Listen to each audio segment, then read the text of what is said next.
Hello बच्चों, the social express में आप सभी का स्वागत है। आज हम सिक्स्थ क्लास का नया टॉपिक स्टार्ट कर रहे हैं। आज आज का टॉपिक का नाम है राज्य, राजा और एक प्राचीन गणराज्य। ये पाठ आज करेंगे। अगर चैनल पे नए हैं तो सब्सक्राइब ज़रूर कर लें। पाठ का नाम है राज्य, राजा और एक प्राचीन गणराज्य। यानी कि राज्य कैसे बनने शुरू हुए। राज्य होगा तो राजा भी होगा। तो राजा कितना पावरफुल हुआ, उसका चुनाव कैसे होता था, और एक प्राचीन गणराज्य यानी प्राचीन गणराज्य के बारे में भी बताया गया है। राज्य होगा तो उसका राजा कैसे चुना जाता था, ये सब इसमें दिया गया है। जैसे पिछले लेसन में हमने पढ़ा था, तब क्या था कि ऋग्वैदिक काल की बात हो रही थी उस टाइम पे। तो उसमें राजा का कोई महत्व नहीं था और ना ही राज्य बने थे। यानी कि वहाँ पर क्या थे, ऋग्वैदिक काल में तो मात्र क्या कबीले होते थे और राजा का कोई महत्व नहीं था। राजा मात्र एक लोग अपनी इच्छा अनुसार उसे भेंट देते थे।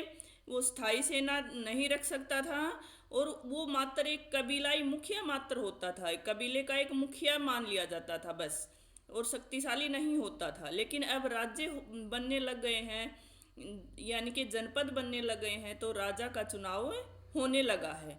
तो चुनाव कैसे होता था ये सब इसमें बताएंगे। देखिए, चुनाव का दिन, ये जैसे आज हम अपने शासकों का चुनाव करते हैं उसके बारे में दिया गया कि आजकल तो अपने शासकों का चुनाव करते हैं, लेकिन उस समय पे प्राचीन काल में राजा का चुनाव कैसे किया जाता था, अपने राजा को कैसे चुना जाता था। कुछ लोग शासक कैसे बने, यानी कि जो राजा चुने जाते थे वो कैसे चुने जाते थे। ये उत्तर वैदिक काल की बात हो रही है। ऋग्वैदिक काल में तो शासक राजा था ही नहीं। तो उत्तर वैदिक काल में जब जन से जनपद बनने लग गए थे तो शासक कैसे चुने जाते थे इसमें बताया गया है। लगभग 50 वर्षों से हम अपने शासकों का चुनाव मतदान के जरिए करते आ रहे हैं। इसमें यही दिया गया है कि हम तो अब चुनाव करते आ रहे हैं शासकों का, लेकिन 3000 साल पहले कुछ लोग बड़े बड़े यज्ञों को आयोजित कर राजा के रूप में प्रतिष्ठित हो गए। वो कैसे प्रतिष्ठित हुए, बड़े बड़े यज्ञ का आयोजन होता था। यज्ञ करते थे, अपने आप को पावरफुल बनाने के लिए यज्ञ करते थे। अश्वमेध यज्ञ, राजसूय यज्ञ, तरह तरह के यज्ञ करते थे। वाजपेयी यज्ञ, इस तरह के यज्ञ होते थे। अपनी प्रतिष्ठा को फैलाने के लिए, अपने राज्य को भी बढ़ाने के लिए अलग अलग तरह के यज्ञ करते थे। देखिए यहाँ पे अश्वमेध यज्ञ दिया गया है, कैसे बढ़ाते थे। अश्वमेध यज्ञ एक ऐसा ही आयोजन था। इसमें क्या होता था, अश्वमेध यज्ञ में एक घोड़े को राजा छोड़ देता था, स्वतंत्र विचरण के लिए छोड़ देता था।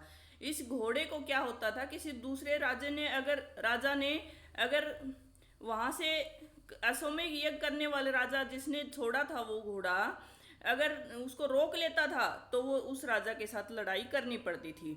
अगर वो घोड़े को नहीं रोकता था, उसको स्वतंत्र रूप से जाने देता था, तो इसका मतलब अश्वमेध यज्ञ करने वाले राजा अधिक शक्तिशाली हुआ और जिसके राज्य में घुसा था, वो जो चला गया था घोड़ा, वो राज्य भी उसका ही हो जाएगा, अश्वमेध यज्ञ करने वाले राजा का। ये अपने राज्य को बढ़ाने का एक तरीका होता था उनका। यह यज्ञ करने वाले लोग कौन थे, राजा करवाता था, लेकिन इसको करने वाला था पुरोहित होते थे। जैसे कि अश्वमेध यज्ञ करने वाले राजा बहुत शक्तिशाली माना जाता था। यज्ञ में आमंत्रित सभी राजा के लिए उपहार लाते थे। यज्ञ में जो आते थे तो उसके लिए उपहार लेकर आते थे। इन सभी आयोजनों में राजा का मुख्य स्थान होता था। उसे राज सिंहासन या बाग की खाल के विशेष आसन पर बिठाया जाता था। उसको बहुत सम्मानित किया जाता था और उसको राज सिंहासन पे भी बिठाया जाता था। देखिए, यहीं पे अंतर ढूंढ सकते हैं। हमने ऋग्वैदिक काल का पढ़ा था, उसमें तो राजा का कोई महत्व नहीं था, उसको तो एक कबीले का मुखिया मात्र मान लिया जाता था। लेकिन अब उसको सिंहासन पर बैठाया जाने लगा, उसको सम्मानित करने किया जाने लगा और अपने में से बहुत ही पावरफुल समझा जाने लगा। देखिए, और उस अश्वमेध यज्ञ में विजय तथा अन्य गुणों का गान किया जाता था। पुरोहितों द्वारा राजा के सगे संबंधी, शासक, उसकी रानियां और पुत्रों को भी छोटे छोटे अनुष्ठान करने होते थे, उनको भी उसमें शामिल किया जाता था। सारे आमंत्रित राजाओं का काम सिर्फ बैठकर यज्ञ की पूरी प्रक्रिया को देखना भर था। जिसके राज्य में वो घोड़ा चला जाता था तो वो, जब वो नहीं रोक पाता था वो दूसरा राज्य, तो वहाँ के राजाओं को भी आमंत्रित किया जाता था, वो इस यज्ञ को बैठकर देखते रहते थे। राजा के ऊपर पुरोहित पवित्र जल के छिड़काव के साथ साथ अन्य कई अनुष्ठान करते थे। यानी उत्तर वैदिक काल में अनुष्ठान किसने किया? पुरोहित ने। विष अथवा वैश्य जैसे सामान्य लोग उपहार लाते थे। ये वर्ण व्यवस्था आगे यहाँ पे दी गई, ये अभी करेंगे। जैसे सबसे पहले नंबर पे कौन आता है? ब्राह्मण, फिर क्षत्रिय, फिर वैश्य, फिर शूद्र। पुरोहित यानी वही है, ब्राह्मण है, क्षत्रिय है, वो लड़ाई युद्धों में जाते थे, और वैश्य है व्यापार वगैरह करना, खेती करना, ये सब उसका काम था। और शूद्र का काम था इन वर्णों की सेवा करना। देखिए, वैश्य का काम क्या था? राजा के लिए उपहार लेके आना। पुरोहित, जिन्हें पुरोहित शूद्र मानते थे, जिनको भी जो पुरोहित यानी ब्राह्मण लोग शूद्र मानते थे, उन्हें कई अनुष्ठानों में शामिल नहीं किया जाता था। शूद्र को तो तुच्छ समझा जाता था, तो उसको वहाँ इसमें शामिल नहीं किया जाता था। ये अभी बताया था मैंने, वही है, वर्ण व्यवस्था शुरू हो गई है। ऋग्वैदिक काल में वर्ण व्यवस्था नहीं थी, लेकिन उत्तर वैदिक काल में अब वर्ण व्यवस्था शुरू हो गई है। सामाजिक वर्ग कितने थे? 4, ब्राह्मण, क्षत्रिय, वैश्य और शूद्र। ब्राह्मणों का काम क्या था? वेदों का अध्यापन करना और यज्ञ करना। वेद पढ़ना, या कोई यज्ञ करवाता है तो उसका यज्ञ संपन्न करना, जिनके लिए उन्हें उपहार मिलता था, भेंट देते थे बहुत कीमती। क्षत्रियों का काम क्या था? युद्ध करना और लोगों की रक्षा करना। वैश्यों का काम क्या था? खेती करना, पशुपालन, व्यापार। यानी आम लोग जो होते हैं आजकल, वो सारे काम कौन करता था? वैश्य। और शूद्रों का काम क्या था? अन्य तीनों वर्गों की सेवा करना। तीनों मतलब ब्राह्मण, क्षत्रिय और वैश्य, इनकी सेवा कौन करेगा?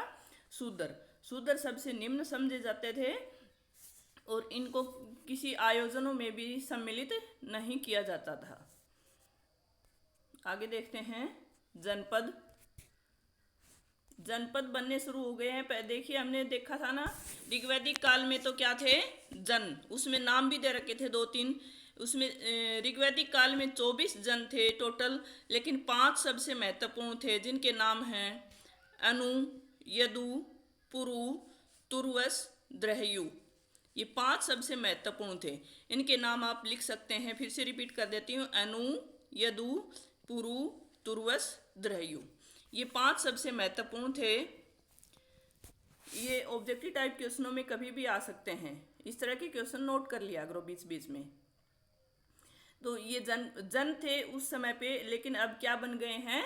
जनपद बन गए हैं। जैसे 2 या 3 को मिला के फिर उसमें जनपद बनने शुरू हो गए हैं। आगे देखते हैं, महायज्ञों को करने वाले राजा अब जन के राजा न होकर जनपदों का राजा माना जाने लगा। अब जो महायज्ञ करते थे, जो राजा बने थे, वो अब क्या किसी जनपदों के राजा समझे जाने लगे, जन के नहीं। जनपद का शाब्दिक अर्थ है जन के बसने की जगह होता है। कुछ महत्वपूर्ण जनपद दिए गए हैं, वो नीचे देखेंगे हम। और ये इधर जो दे रखा है, ये सबसे इम्पोर्टेंट है, इसको भी देख लें। चित्रित धूसर पात्र, यानी चित्रित किया गया, उसमें चित्रकारी की गई है। जैसे हमने मृद भांड देखे थे, उसमें ऋग्वैदिक काल में देखे थे, वो कैसे थे? काले और लाल रंग के। ये क्वेश्चन बनता है, ऑब्जेक्टिव टाइप क्वेश्चन में बहुत बार आता है। ये कंफ्यूज करने वाला क्वेश्चन है कि ऋग्वैदिक काल में तो कैसे थे मृद भांड? तब थे काले और लाल, लेकिन चित्रित धूसर मृद भांड उत्तर वैदिक काल में यूज होते थे। इस तरह के पात्रों में ज़्यादातर थालियाँ और कटोरियाँ ही मिली हैं। ये पात्र बहुत ही पतली सतह के, सुंदर और चिकने हैं। इन देखिए ये यहाँ पे दिखाया गया है, ये इन पे चित्रकारी भी की गई है, पतले भी हैं और इन खास मौक़ों पर ही ये भोजन परोसने के लिए यूज़ किया जाता था, या ये समझा जाता है कि किसी महत्वपूर्ण लोगों के द्वारा यूज किया जाता होगा। देखिए आगे देखते हैं।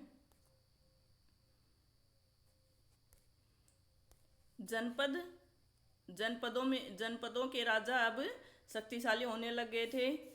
पुरातत्वविदों ने इन जनपदों की कई बस्तियों की खुदाई की है। इनमें से कुछ जनपदों की खुदाई की है, जैसे कि दिल्ली में पुराना किला, उत्तर प्रदेश में मेरठ के पास हस्तिनापुर और एटा के पास अतरंजी खेड़ा, ये भी उत्तर प्रदेश में है, और मेरठ के पास हस्तिनापुर है। यहाँ पर जनपद मिले हैं, यहाँ पर खुदाई की गई है पुरातत्वविदों द्वारा। खुदाई से क्या पता चला है कि लोग झोपड़ियों में रहते थे और मवेशियों तथा अन्य जानवरों को पालते थे। वे चावल, गेहूं, धान, जौ, दालें, गन्ना, तिल, सरसों जैसी फसलें उगाते थे। यानी अब चावल, गेहूं, धान, जौ फसलें उगाना शुरू हो गया है। ये महत्वपूर्ण काम धंधा हो गया है उत्तर वैदिक काल में। कृषि सबसे महत्वपूर्ण काम हो गया है। ऋग्वैदिक काल में क्या था महत्वपूर्ण काम? पशुपालन। अब पशु तो पालते हैं, लेकिन सबसे मेन काम क्या है? फसलें उगाना। आगे देखते हैं। लोग मिट्टी के बर्तन भी बनाते थे। इनमें कुछ धूसर या कुछ लाल रंग के होते थे।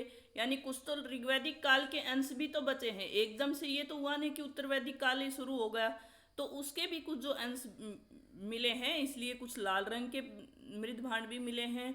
इन पुरातत्वविदों में कुछ विशेष प्रकार के बर्तन मिले हैं, जिन्हें चित्रित धूसर पात्र के रूप में जाना जाता है। यानी उत्तर वैदिक कालीन जो मृद भांड है उनको क्या बोलेंगे? चित्रित धूसर पात्र या मृद भांड। जैसे कि इनके नाम से स्पष्ट है कि इन बर्तनों पर चित्रकारी की गई है। ये आमतौर पर सरल रेखाओं और ज्यामितीय आकृतियों के रूप में हैं। यानी पर आकृतियां बनाई गई हैं, कोई रेखाएं बना दी गई हैं, ज्यामिति कोई आकृतियां बना दी गई हैं। ये ऊपर दिया गया है, उसमें आप देख सकते हैं। अब जनपद से महाजनपद बनने शुरू हो गए हैं। देखिए सब ऋग्वैदिक काल में क्या थे? जन। उसके बाद में क्या बनना शुरू हुआ? जनपद। जनपद के समय पे क्या जनपद बने? तो राजा बनना शुरू हो गया, राजा शक्तिशाली हो गया, उसका महत्व बढ़ गया और बड़े बड़े यज्ञ करके संपन्न करके वो और भी पावरफुल होने लगा है। अब जनपद मिलकर महाजनपद बनने शुरू हो गए हैं। देखिए करीब 2500 साल पहले कुछ जनपद अधिक महत्वपूर्ण हो गए, कुछ जनपद ज़्यादा ही महत्वपूर्ण हो गए, शक्तिशाली हो गए। इन्हें महाजनपद कहा जाने लगा। उन्हें ही जो पावरफुल हो गए, ज़्यादा महत्व के हो गए, उन्हें क्या कहने लगे? महाजनपद। इसमें कुछ महाजनपद दिखाए गए हैं, नीचे देखेंगे। अधिकतर महाजनपदों की एक राजधानी होती थी। कई राजधानियों में किलेबंदी की गई थी, अर्थात इनके चारों ओर या तो लकड़ी से या ईंट से या पत्थर की ऊंची दीवारें बनाई गई थी। यानी इनकी राजधानियां थी, उनको किलेबंद किया गया था। इसका मतलब आपस में लड़ाइयाँ भी होती थी। कहीं दूसरा जनपद इसके राजधानी पे कब्जा न कर ले, इसलिए उनकी सुरक्षा के लिए किलेबंदी भी की जाती थी। देखिए ये दिखाए गए हैं जनपद, ये देख सकते हैं आप। वैशाली है, मगध है, मगध सबसे महत्वपूर्ण है। मगध में बाद में देखते हैं हम मौर्य साम्राज्य भी स्थापित होता है। वज्जी, अंग, मगध की राजधानी जैसे ये राजगृह है, इसको किलेबंद किया गया था। उज्जैन है, हस्तिनापुर है, कुरु है, ये सब इतने जनपद, अवंती है, ये आप देख सकते हैं। इतने महाजनपद बनने शुरू हो गए। जो महत्वपूर्ण हैं उनको अब क्या बोला जाने लगा? महाजनपद। देखिए हमारे एरिया में कौन सा है? कुरु जनपद। यहाँ पे हरियाणा पड़ता है, तो यहाँ पर कौन सा है? कुरु जनपद। आगे देखते हैं।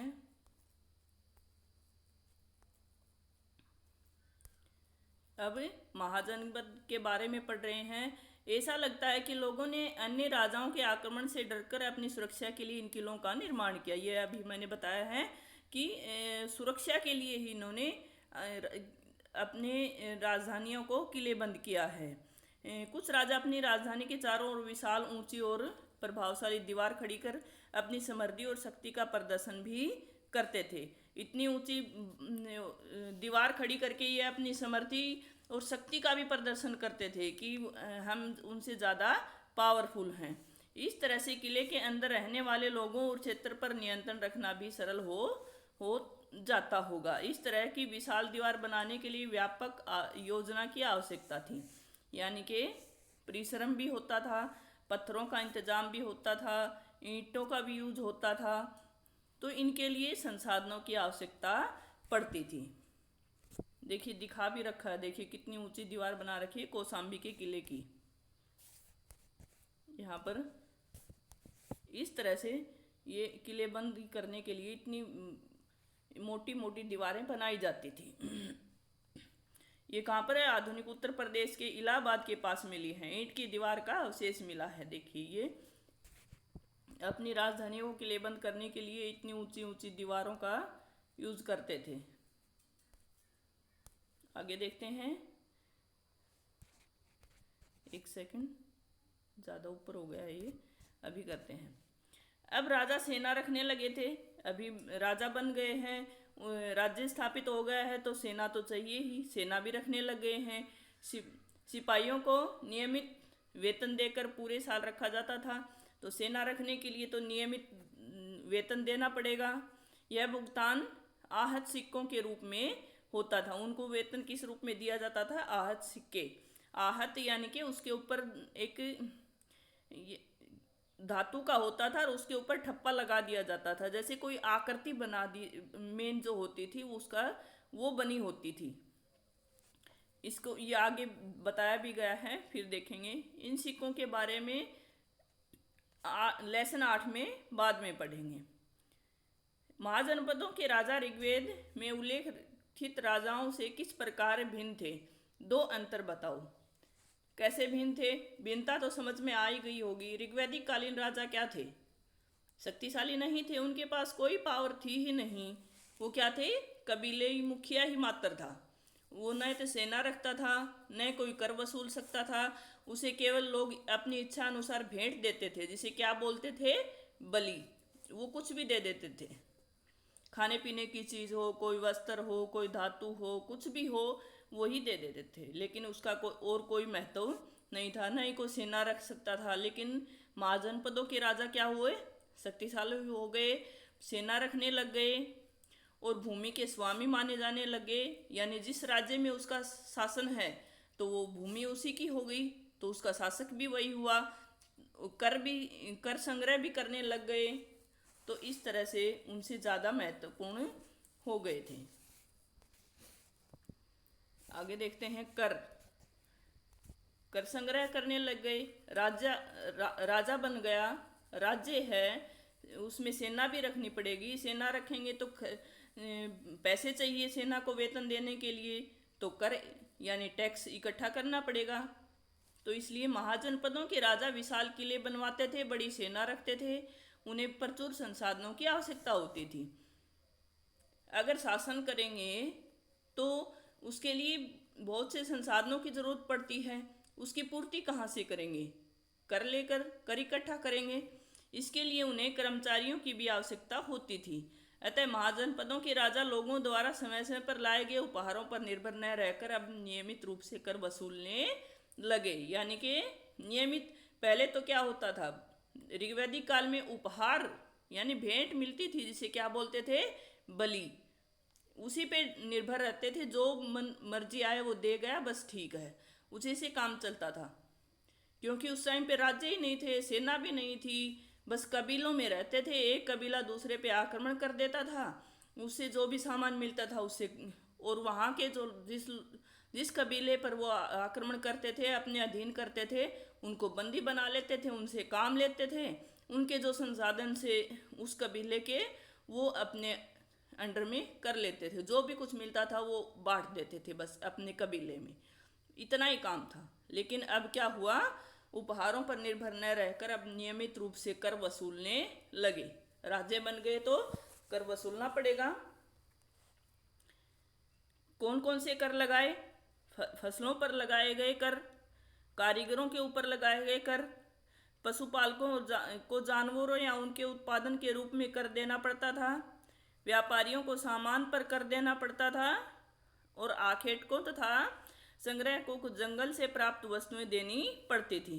उनको जो भी कीमती आखेटकों और संग्राहकों को जंगल से जो भी कीमती वस्तुएं मिलती थी वही उसी में से दे देते थे। ये सब कर वसूलने का तरीका था उनका। कृषि में परिवर्तन। देखिए अब कृषि में परिवर्तन हो गया है। जो अभी बताया था मैंने, उत्तर वैदिक काल में कृषि मुख्य पेशा बन गया है, और ऋग्वैदिक काल में क्या था मुख्य पेशा? पशुपालन। पशु पालते थे, गाय वगैरह का बहुत महत्व था, पवित्र समझा जाता था उसे। लेकिन उत्तर वैदिक काल में मुख्य क्या हुआ? कृषि को महत्व दिया जाने लगा। इस युग में कृषि के क्षेत्र में दो बड़े परिवर्तन आए। हल के फाल अब लोहे के बनने लगे। यानी उत्तर वैदिक काल में सबसे बड़ा परिवर्तन क्या हुआ? लोहे के फाल बनने लगे, यानी लोहा यूज होने लग गया। लोहा यूज होने लग गया तो उससे हथियार वगैरह बनने लग गए। जमीन को, अब कठोर जमीन को लकड़ी के फाल की तुलना में लोहे के फाल से आसानी से जोता जा सकता था। उसको अच्छी तरह गहराई से जोता जाने लग गया तो इससे क्या हुआ? फसल भी अच्छी होगी। इससे क्या हुआ? फसलों की उपज बढ़ गई। दूसरे लोगों ने धान के पौधों का रोपण शुरू किया, अर्थात खेतों में बीज छिड़ककर धान उपजाने के बजाय धान का पौधा तैयार कर उनका रोपण शुरू किया। अब ऊपर छिड़कने की बजाय नीचे जमीन में रोपना शुरू कर दिया, क्योंकि लोहे की फाल यूज होने लग गई। अब पहले की तुलना में बहुत ज़्यादा पौधे जीवित रह जाते थे, इसलिए पैदावार भी ज़्यादा होने लगी। अब मुख्य पेशा क्या हुआ? कृषि। ये क्वेश्चन बनेगा कि लोहे का प्रयोग कब होने लगा है? उत्तर वैदिक काल में। सूक्ष्म निरीक्षण ये है, यहाँ पर महाजनपद दिखाए गए हैं। जो जनपद से मिलकर जनपद जो महत्वपूर्ण थे उनमें से जो बहुत ही शक्तिशाली हो गए थे या महत्व के थे उनको महाजनपद बोला जाने लगा था। कुछ जनपदों का यहाँ पे नाम दिया गया है। मेन क्या है? मगध। मगध क्या है? मगध पहले भी मैप में दिखाया था, अभी मैंने फिर से देख लेना। लगभग 200 सालों के भीतर मगध सबसे महत्वपूर्ण जनपद बन गया। गंगा और सोन जैसी नदियां मगध से होकर बहती थी। यहाँ पे नदियां बहती थी, नदियों के किनारे पड़ता था, भूमि भी उपजाऊ होगी। यहाँ पर यातायात, जल वितरण और जमीन को उपजाऊ बनाने के लिए बहुत महत्वपूर्ण थी। जो नदियां बहती थी इनसे क्या था? यातायात भी आसान था, जल का वितरण भी अच्छी तरह से हो सकता था और जमीन भी उपजाऊ होती थी। इस तरह से ये मगध जनपद एक महत्वपूर्ण जनपद बन गया। मगध का एक हिस्सा जंगलों से भरा था। इन जंगलों में रहने वाले हाथियों को पकड़कर उन्हें प्रशिक्षित कर सेना के काम में लगाया जाता था। एक ऑप्शन ये भी था, यहाँ पे जंगल बहुत थे तो वहाँ से हाथी मिल जाते थे। उस समय पे लड़ाइयाँ होती थी, एक जनपद दूसरे पे अधिकार करने के लिए या अपने जनपद में मिलाने के लिए सेना रखते थे, तो उसके लिए वहाँ पे हाथी भी उपलब्ध हो गए थे। यही नहीं, जंगलों से घर, गाड़ियाँ तथा रथ बनाने की लकड़ी भी मिल जाती थी। यानी जो जनपद महत्वपूर्ण हुए हैं वहाँ पर उपलब्ध होने वाले संसाधनों के बल पर ही शक्तिशाली हुए हैं। इसके अलावा इस क्षेत्र में लोहे ऐसक की खदानें हैं। मजबूत औजार और हथियार बनाने के लिए बहुत उपयोगी थे। देखिए इतने ऑप्शन मिल गए हैं यहाँ पर। एक तो यहाँ पर नदियाँ बहती हैं, उनसे ज़मीन भी उपजाऊ है, उससे यातायात भी संभव है। यहाँ पे जंगलों में हाथी मिल जाते हैं और जंगलों से लकड़ी मिलती है जिनसे घर बना सकते हैं, गाड़ियाँ बना सकते हैं और रथ बना सकते हैं। और क्या था? यहाँ पर लोहे ऐसक थे जिससे कि क्या बनाएंगे? औजार बन सकते थे और हथियार बना सकते थे। ये क्वेश्चन बनेगा कि मगध जनपद इतना महत्वपूर्ण कैसे हुआ, इतना विकसित कैसे हुआ, किसके बल पर हुआ। तो ये सब बातें आप लिख सकते हैं। मगध में दो बहुत ही शक्तिशाली शासक हुए हैं, बिंबिसार, अजातशत्रु हुए। इन जनपदों को जीतने के लिए हर संभव साधन अपनाते थे। यहाँ के दो महत्वपूर्ण शासक कौन हैं? बिंबिसार और अजातशत्रु। इससे पहले भी कुछ शासक हुए हैं, लेकिन वो शक्तिशाली नहीं थे। अन्य जनपदों को जीतने के लिए हर संभव साधन अपनाते थे। महापद्मनंद, इसमें मगध में कई वो थे, वंशों ने शासन किया, जैसे हर्यक वंश सबसे पहला है, फिर शिशुनाग वंश, फिर नंद वंश, फिर मौर्य वंश आता है। तो इसमें नंद वंश का था महापद्मनंद, ये भी एक महत्वपूर्ण शासक था।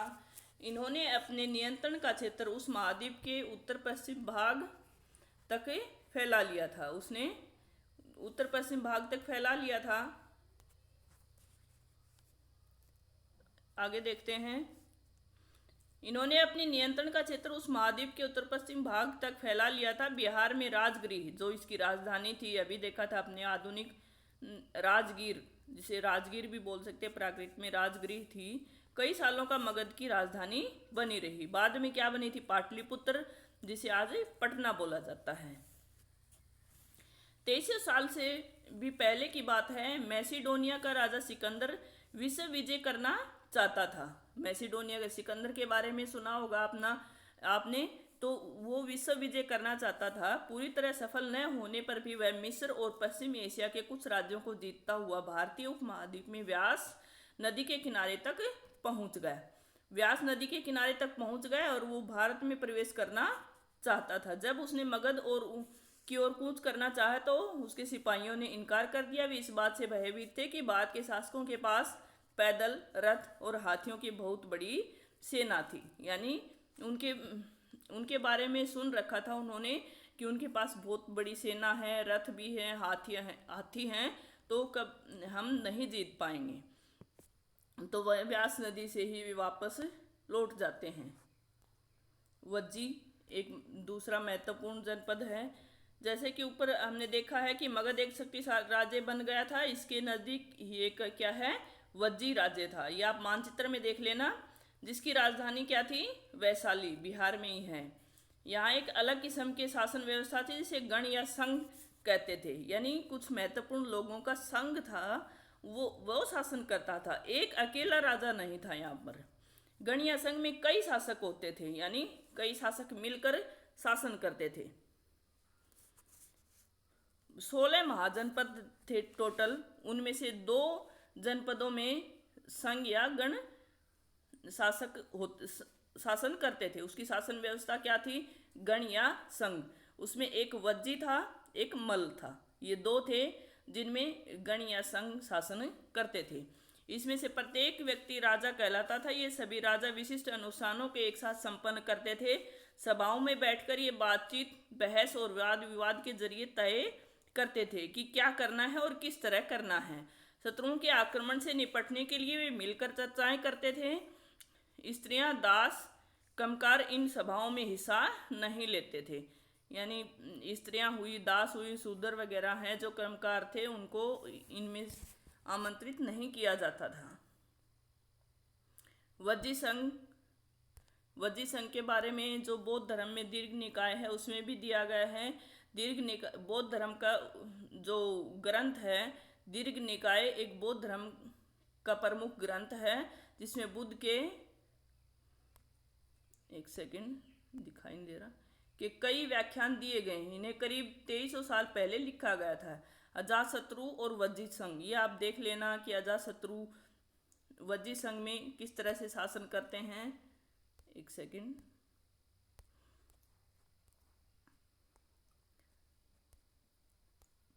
कई शक्तिशाली राजा इन संघों को जीतना चाहते थे। इनके बावजूद उनका राज्य अब से लगभग 1500 साल पहले तक चलता रहा। इसके बाद गुप्त शासकों ने गण और संघ पर विजय प्राप्त कर उन्हें अपने राज्य में शामिल कर लिया, जिसे आप बाद में पढ़ोगे।